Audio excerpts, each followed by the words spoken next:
Bismillahirrahmanirrahim. Assalamualaikum warahmatullahi wabarakatuh.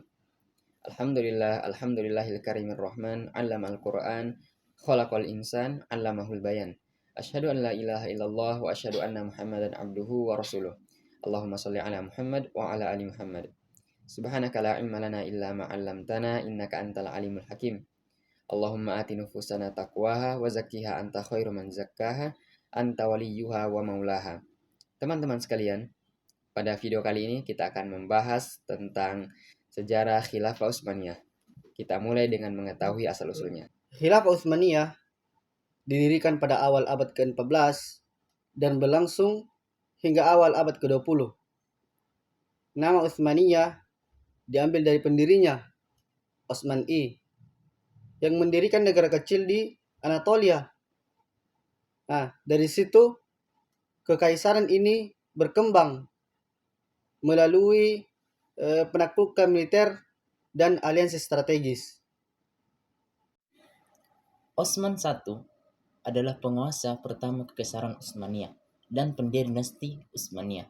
Ia menyatakan dirinya sebagai sultan, yang berarti penguasa, dan mulai membangun negara yang terpusat. Para penerusnya yang dikenal sebagai sultan memperluas kekaisarannya lebih besar lagi atau lebih lanjut lagi. Pada berabad-abad, Kekaisaran Utsmaniyah dipimpin oleh kesultanan yang terkenal yang membawa sejarah dan pengaruhnya. Di antara sultan yang terkenal adalah Sultan Mehmed, atau yang dikenal dengan Sang Penakluk. Mehmed II juga dikenal sebagai Mehmed Sang Penakluk. Terkenal karena menaklukkan Konstantinopel pada tahun 1453, mengakhiri Kekaisaran Bizantium. Penaklukan ini menjadi titik balik penting dalam sejarah dan mengubah Konstantinopel menjadi Istanbul, ibu kota baru Kekaisaran Utsmaniyah.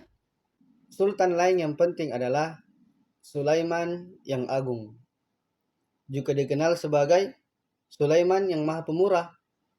Ia memerintah selama abad ke-16 dan dikenang karena kampanye militer dan kontribusinya dalam seni, arsitektur, dan hukum.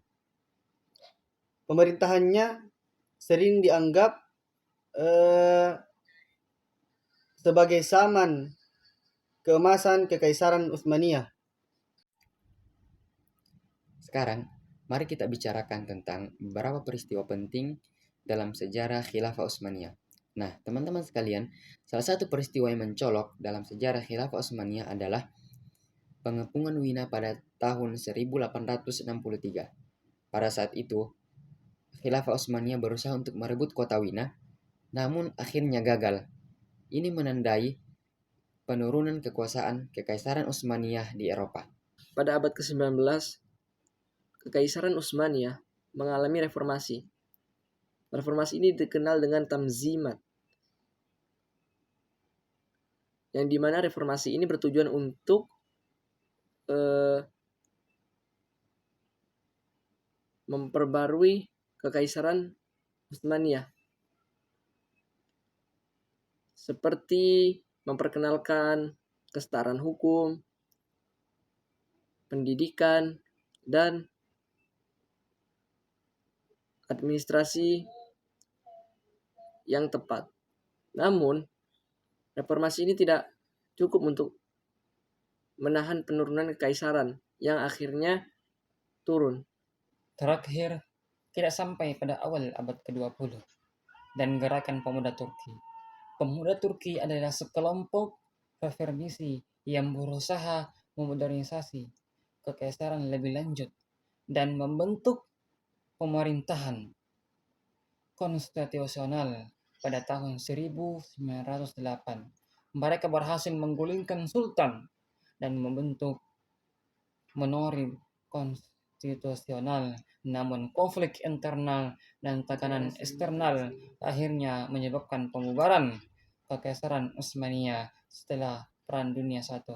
Dan itulah gambaran kami tentang Khilafah Utsmaniyah. Dari awal yang sederhana di bawah Utsman I hingga kejayaannya di bawah Sulaiman yang Agung.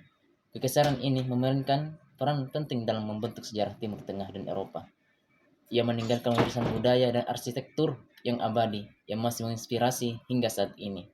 Semua, terima kasih telah menonton dan semoga kita semua berusaha belajar dari sejarah dan membangun masa depannya yang lebih baik. Jazakumullah khairan. Assalamualaikum warahmatullahi wabarakatuh.